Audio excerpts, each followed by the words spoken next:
Hello class 8 students, welcome to Studify success. तो आज हम पढ़ेंगे chapter number 5, conservation of plants and animals.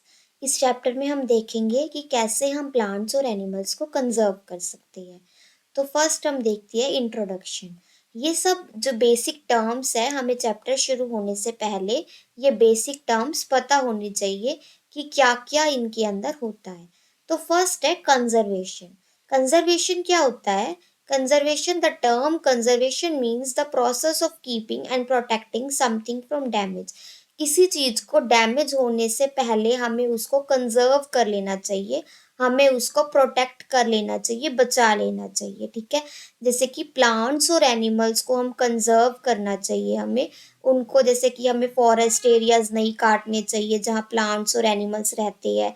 ठीक है, ताकि एनिमल्स एक्सटिंक्ट होने से पहले बच जाए। जैसे कि आपने देखा होगा कि डायनासोर्स एक्सटिंक्ट हो गए, वो अब हमें नहीं दिखते ना। तो ऐसे ही हमें दूसरे एनिमल्स का एक्सटिंक्ट होने से पहले हमें उनको कंजर्व कर लेना चाहिए। ठीक है, सेकंड टर्म आती है बायोस्फीयर।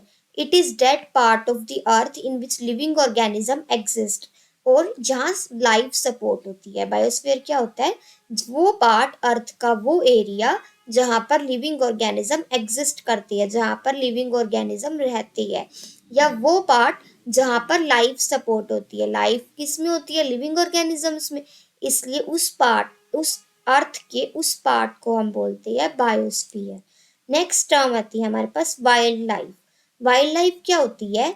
वाइल्ड लाइफ टर्म होती है means all the animals and plants which are found naturally in the forest and other natural habitats. Wildlife क्या होती है? कि जहाँ पर हमें नेचुरली एनिमल्स और प्लांट्स पाए जाते हैं, जैसे कि फॉरेस्ट में पाए जाते हैं। ठीक है, हम उस टर्म को क्या बोलते हैं? वाइल्ड लाइफ बोलते हैं। Biodiversity, it refers to the variety of organisms, plants, animals and microorganisms found in a particular area or habitat.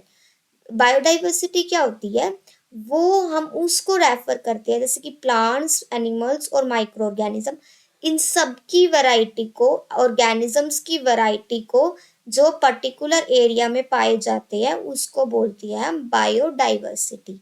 ठीक है, डाइवर्सिटी मीन्स डाइवर्स नेचर, बहुत अलग अलग नेचर के प्लांट्स या एनिमल्स या माइक्रो ऑर्गेनिजम्स पाए जाते हैं, उन उस वैरायटी को हम बोलते हैं बायोडाइवर्सिटी। इकोसिस्टम, इकोसिस्टम क्या होता है? वो सिस्टम जो लिविंग ऑर्गेनिजम्स और फिजिकल एनवायरनमेंट जहाँ दोनों मिलकर रहते हैं, उनको बोलती है, उस सिस्टम को हम बोलते हैं इकोसिस्टम। जैसे कि जहाँ पर लिविंग ऑर्गेनिजम्स और फिजिकल एनवायरनमेंट जैसे कि प्लांट्स, एनिमल्स और माइक्रो ऑर्गेनिजम्स सॉइल, एयर और वाटर में रहते हैं, उस पूरे सिस्टम को हम बोलते हैं इकोसिस्टम। जैसे कि प्लांट्स कहाँ रहते हैं? सॉइल में उगते हैं। एनिमल्स कहाँ रहते हैं? फॉरेस्ट्स में रहते हैं। माइक्रो ऑर्गेनिजम्स एयर और वाटर और सॉइल, इनमें सब में माइक्रो ऑर्गेनिजम्स होते हैं। तो जहाँ जहाँ ये रहते हैं और जहाँ फिजिकल एनवायरनमेंट होता है, उस पूरे सिस्टम को हम बोलते हैं इकोसिस्टम। ठीक है, नेक्स्ट आता है हमारे पास डिफोरेस्टेशन एंड इट्स कॉजेस, कि डिफोरेस्टेशन क्या होती है और उसके कॉजेस क्या है, कि किस कारण से डिफोरेस्टेशन हो रही है। तो हमारे पास डिफोरेस्टेशन की डेफिनेशन क्या होगी? The clearing of forest by cutting down forest trees over a wide area is called deforestation. तो डिफोरेस्टेशन हम किसे कहते हैं? डिफोरेस्टेशन बोलते हैं उस वाइड एरिया में जहां पर हम फॉरेस्ट को क्लीन कर रहे हैं, मतलब कि हम फॉरेस्ट ट्रीज को काट रहे हैं। उस एरिया में, उस पर्टिकुलर एरिया में जहां पर हम वाइड नंबर ऑफ फॉरेस्ट काट रहे हैं, उसको हम बोलते हैं डिफोरेस्टेशन।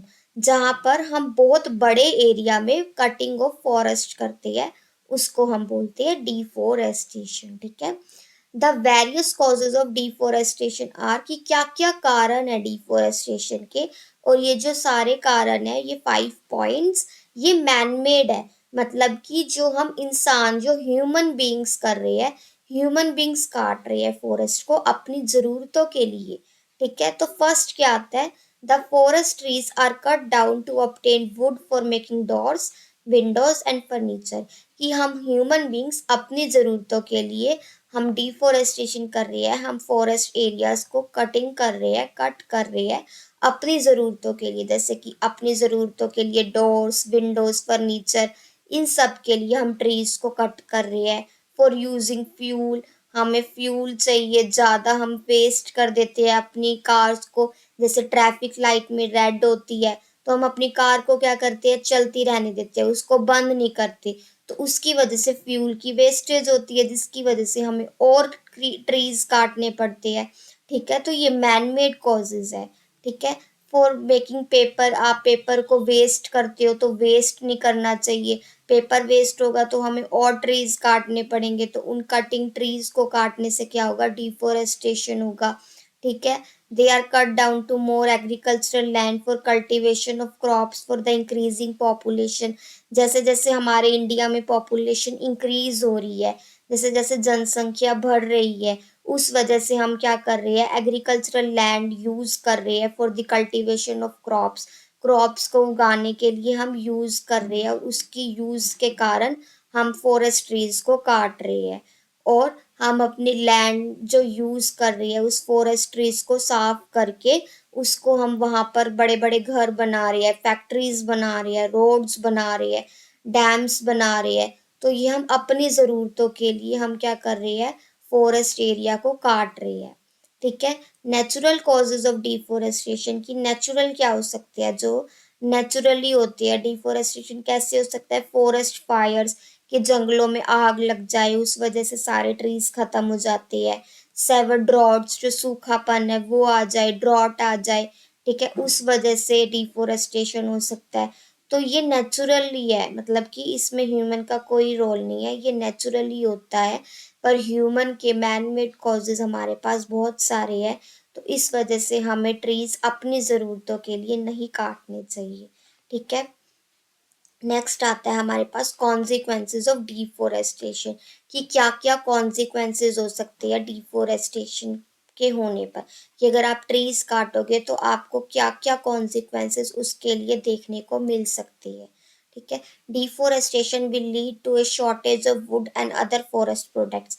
कि फॉरेस्ट प्रोडक्ट्स, अगर आप डिफोरेस्टेशन, अगर आप कट कर दोगे ट्रीज को, बहुत लार्ज अमाउंट में कट कर दोगे, तो आपके पास शॉर्टेज हो जाएगी वुड की और अदर फॉरेस्ट प्रोडक्ट्स की शॉर्टेज हो जाएगी। जैसे कि जो हमें वुड मिलती है फॉरेस्ट ट्रीज से, जो हम फ्यूल में यूज करते हैं, डोर्स में, फर्नीचर में, पेपर मेकिंग में, तो उसमें क्या हो जाएगा, हमें वुड की शॉर्टेज हो जाएगी। और ये जो शॉर्टेज होगी ये फेस करना पड़ेगा अगर हम अपने फॉरेस्ट ट्रीज को काटते रहेंगे। और भी हमें चीज़ें मिलती हैं, फॉरेस्ट प्रोडक्ट्स मिलते हैं, और भी हमें चीज़ें मिलती है ट्रीज से। ठीक है, तो हमें उसके लिए शॉर्टेज फेस करनी पड़ेगी। सेकंड पॉइंट आता है, deforestation will cause an increase in temperature of earth's atmosphere leading to global warming. कि अगर हम अपने पेड़ों को काटेंगे, फॉरेस्ट ट्रीज को काटेंगे, तो टेम्परेचर इंक्रीज हो जाएगा, टेम्परेचर अर्थ एटमोसफेयर का इंक्रीज हो जाएगा, और जिसकी वजह से ग्लोबल वार्मिंग हो सकती है। ठीक है, ग्लोबल वार्मिंग क्या होती है, the gradual increase in the overall temperature of earth atmosphere is called global warming.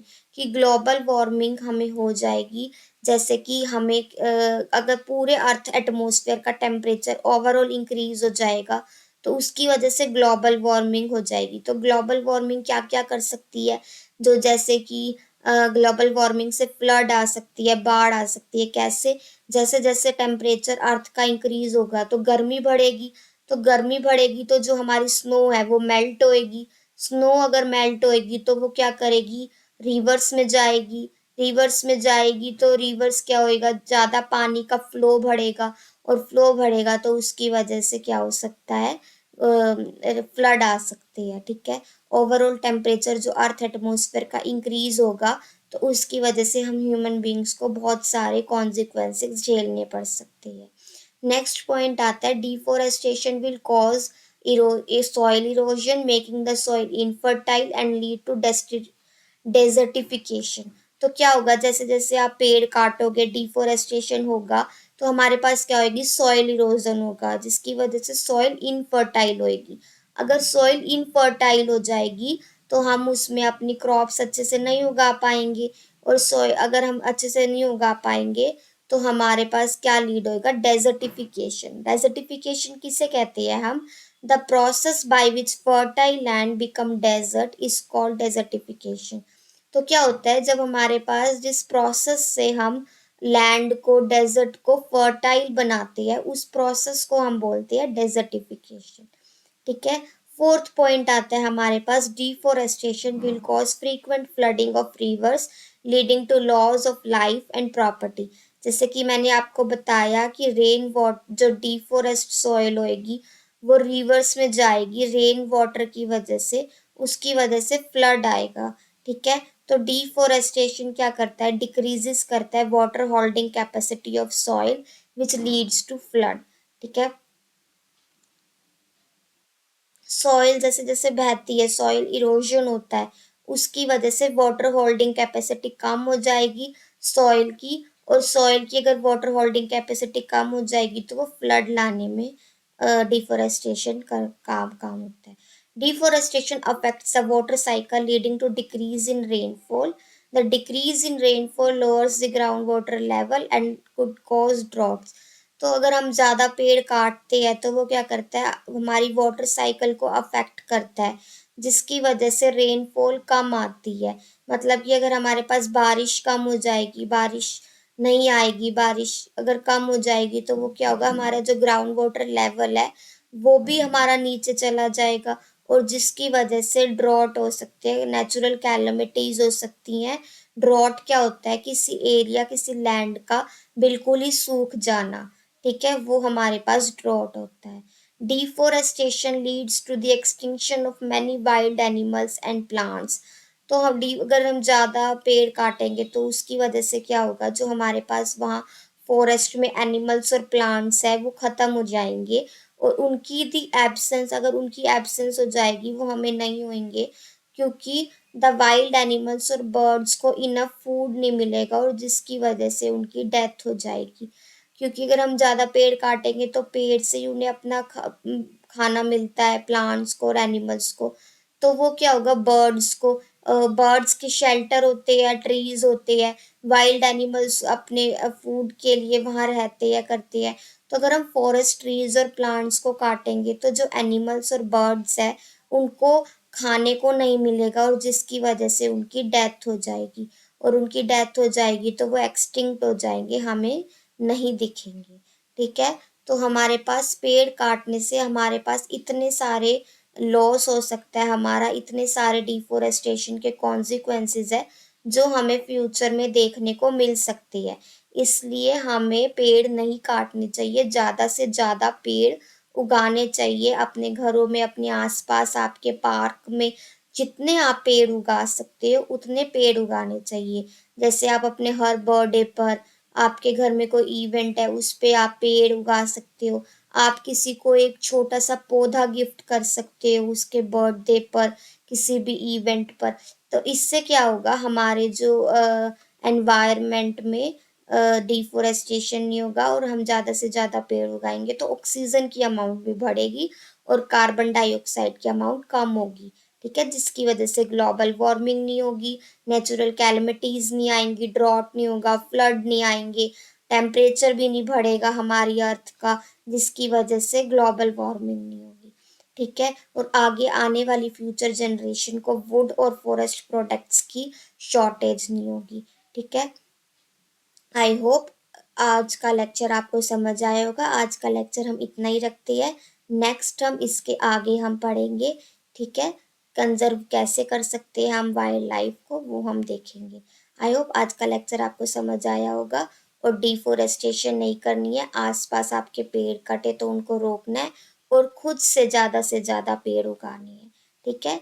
Thank you. If you want the notes of this video, go to the group description and download the Studyfy Success app to access the notes. Thank you.